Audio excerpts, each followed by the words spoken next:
Capital భక్తి టీవీకి స్వాగతం సుస్వాగతం. నేను శ్రీలక్ష్మి. ఈరోజు మనతో శ్రీ ఆనంద శివకామేశ్వరి ఆశ్రమం పీఠాధిపతి శ్రీ శివకామేశ్వరి గారు మనతో ఉన్నారు. నమస్కారం అండి. నమస్కారం శ్రీలక్ష్మి గారు. శివకామేశ్వరి గారు, మనము జగన్మాత వైభవం గురించి వివరించుకుంటూ ఉన్నాం కదండి. ఈరోజు అమ్మవారి వైభవం ఏం తెలియజేస్తారు? తప్పకుండా అండి. అందరికీ శ్రీమాత్రే నమః, శ్రీ గురుభ్యో నమః. నమస్కారం శ్రీలక్ష్మి గారు. రాగస్వరూప పాషాఢ్య క్రోధాకారాంకుశోజ్వల మనోరూపేక్షుకోదండ పంచతన్మాత్ర సాయక.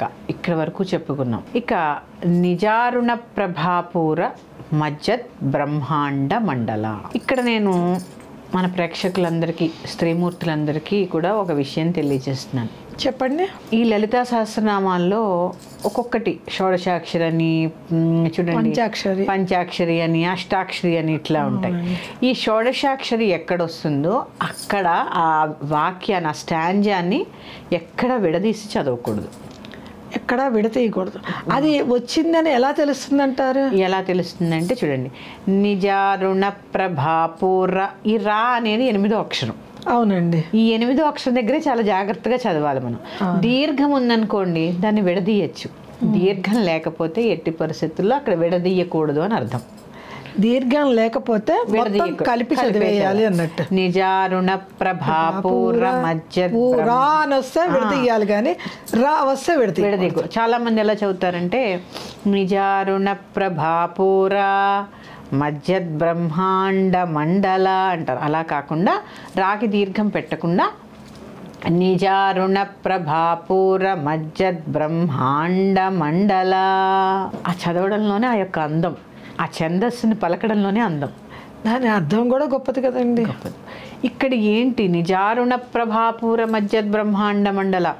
అమ్మవారి యొక్క 4 చేతులు చెప్పుకున్నాము. ఉద్యద్భాను సహస్రాభ 1000 సూర్యుల కాంతితో ఎలాగ ఉద్భవించిందో చెప్పుకున్నాము. ఇక ఉద్భవించిన అమ్మని ఎలా తెలుసుకుంటున్నారు? అప్పటిదాకా తెలియదు వీళ్ళకి. ఆ అమ్మని చూసి మంత్రముగ్ధులైపోయారు. ఎలా మంత్రముగ్ధులయ్యారు అనేది ఇక్కడ నుంచే మనము ఎలాగ ధ్యానం చేయవచ్చు అమ్మవారిని అనేది కూడా మనం చెప్పుకున్నాం.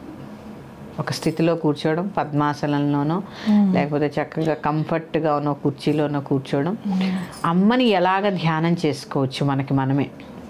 అంటే ఇలా కూర్చోవాలి, పద్మాసనం వేసుకోవాలి, అలాంటి నిబంధనలు ఏం లేవండి. సుఖాసనంలో ఉండాలి.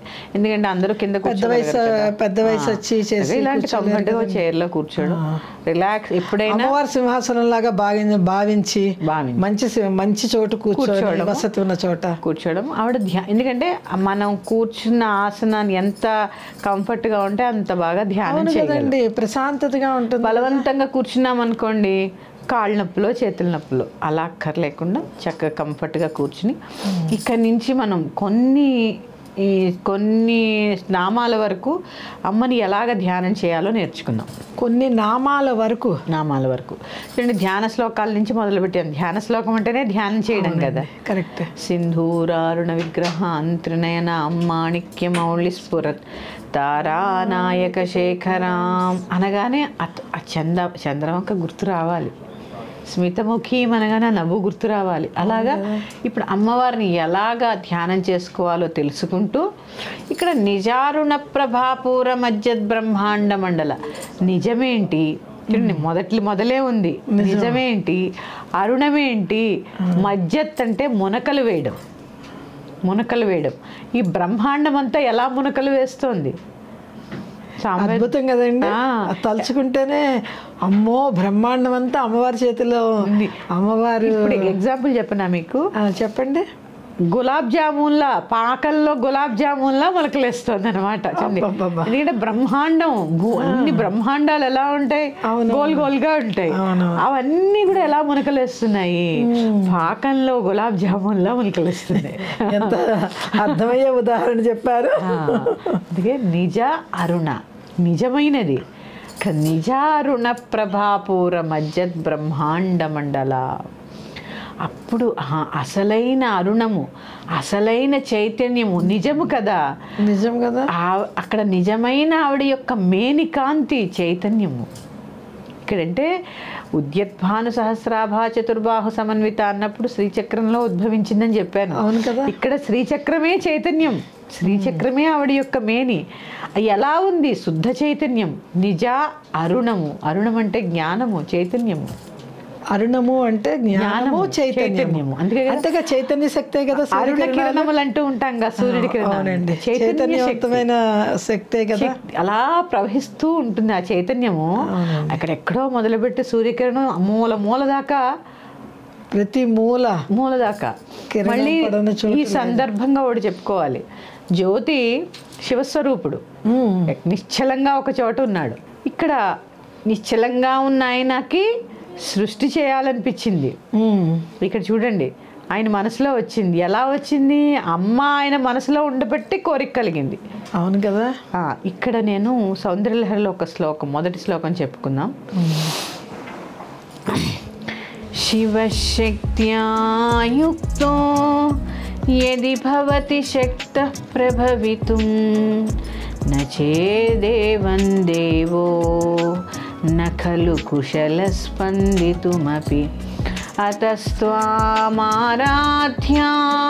హరిహర విరించాదిభిరపి ప్రణంతుం స్తోతుం వా కథమకృత పుణ్య ప్రభవతి.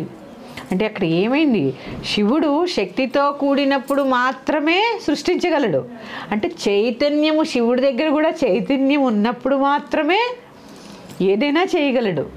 శివశక్త్యా యుక్తో అన్నారు. అప్పుడు ఏమైంది? శివుడు శక్తితో కూడిన వెంటనే బ్రహ్మ విష్ణు చైతన్యం వచ్చింది. బ్రహ్మ విష్ణు మహేశ్వరుల్ని సృష్టించారు. వాళ్ళ ద్వారా ఇంకా సృష్టిని ముందుకు తీసుకెళ్ళడానికి సత్వరజస్తమో గుణానికి అధిపతులైన ఈ బ్రహ్మ విష్ణు మహేశ్వరులను సృష్టించారు కదా. ఇక్కడ కూడా అంతే. నిజారుణ ప్రభాపూర మజ్జద్ బ్రహ్మాండ మండల. నిజమైన చైతన్యంలో మొలకలేస్తోంది. ఎప్పుడు? అమ్మ అనే చైతన్యం ఉద్భవించినప్పుడు. ఎంత ఉందో చూడండి. ప్రభాపూరము. పూరము అంటే ఇక్కడ ఏంటి తెలుసా? నిజ అరుణ పూరము. మునకలు వేస్తూ తేలడం. అసలు చూడండి, ఇందులో ఇంకోటి వస్తుంది, మజ్జత్ కామేశ మానస. కామేశుడు మనస్సు అమ్మవారి యొక్క చిరునవ్వులో మునకలు వేస్తోంది. ఇక్కడ ఆమె చిరునవ్వులో ఆయన ఉన్నాడు. ఇక్కడికి వచ్చేసరికి చూడండి, మొత్తము దేవతలందరూ కూడా ఆవిడ యొక్క చైతన్యంలో సమస్త బ్రహ్మాండములు ఆవిడ యొక్క చైతన్యంలో మునకలు వేస్తున్నాయి. నిజారుణ ప్రభాపూర మజ్జద్ బ్రహ్మాండ మండల. జగన్మాత వచ్చేసట అరుణకాంతి సముద్రం. అరుణకాంతి సముద్రం అంటే ఎంత ఉందో చూడండి. ఎందుకంటే సముద్రం అంటే మాట్లాడండి. ఉద్యద్భాను సహస్రాభ, 1000 సూర్యుల కాంతి. తాటంక యుగళీభూత తపన ఉడుప మండల. ఒక చెవుకి సూర్యమండలం, ఒక చెవుకి చంద్రమండలం. ఇలాంటి మండలాలే పెట్టుకున్నావిడ. ఎలా ఉంటుంది చూడండి, ఒక్కసారి భావన చేయండి. ఆ భావన ఎలా చేయాలో కూడా నేను చెప్తాను. ఇక్కడ మనకి సృష్టి ఎలా మొదలైంది అని చెప్పి మనకు అనుమానం కదా అందరికీ. ఎలా మొదలైందో ఇక్కడ చెప్పారు చూడండి. తైత్తరీయోపనిషత్తునందు తతోరాత్యజాయత తతసముద్రో అర్ణవ సముద్రాదర్ణవాదధి సూర్యచంద్రమసౌధాత యథపూర్వామకల్పయత్. ముందట రాత్రి ఉద్భవించిందట. సృష్టికి మూలము మొదట అమ్మ చైతన్యం నుంచి రాత్రి ఉద్భవించిందట. రాత్రి అంటే చీకటి కదండి. చీకటి. ఆ చీకటి తర్వాత సముద్రం ఉద్భవించిందట. చీకటి తర్వాత సముద్రం మొత్తం నీరు, జలమయం. జలమయం అంట. జలమయం. ఈ జలమయం తర్వాత ఆర్ణవము అంటే సముద్రంలో ఉండే రత్న నిధి. రత్నాలు సముద్రంలో ఉన్న రత్నాలు. ఆర్ణవము అంటే సముద్రంలో ఉండే రత్నాలు. చాలా మందికి అనుమానం వస్తూ ఉంటుంది సృష్టి ఎలా మొదలైంది అని. అవును కదా. ఉపనిషత్తుల్లో చెప్పారు, ముందు రాత్రి మొదలైందట. ఆ రాత్రి తర్వాత సముద్రం తర్వాత ఆర్ణవం తర్వాత సంవత్సరం అంటే సంవత్సరమే, ఒక సంవత్సరం.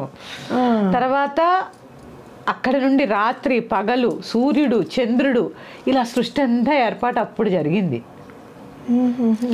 ఇలా జరిగిన తర్వాత మనం ఆల్రెడీ ఇదివరకు చెప్పుకున్నాం మహారాజ్ఞిలో.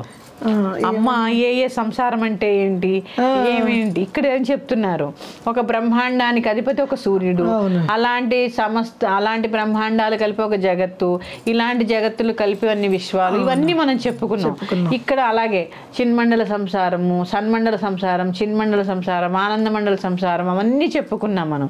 ఇవన్నీ కూడా ఇక్కడ ఎందుకు నేను చెప్తున్నాను, ఓంకార రూపిణి అయిన ఆ పరాశక్తి యొక్క చైతన్యము నుంచి ఇవన్నీ ఉద్భవించాయి. అందుకే ఏం చెప్పారు, నిజారుణ ప్రభాపూర మజ్జద్ బ్రహ్మాండ మండల, ఆవిడ యొక్క చైతన్యంలో సమస్త బ్రహ్మాండములు మునకలు వేస్తున్నాయి. ఎందుకంటే ఆవిడ నుంచే ఉద్భవించాయి కాబట్టి, ఆ పరాశక్తి యొక్క చైతన్యం నుంచి ఉద్భవించాయి కాబట్టి మజ్జద్ బ్రహ్మాండ మండల, మజ్జద్ బ్రహ్మాండ మండల, మజ్జత్ అంటే మునకలు వేయడం.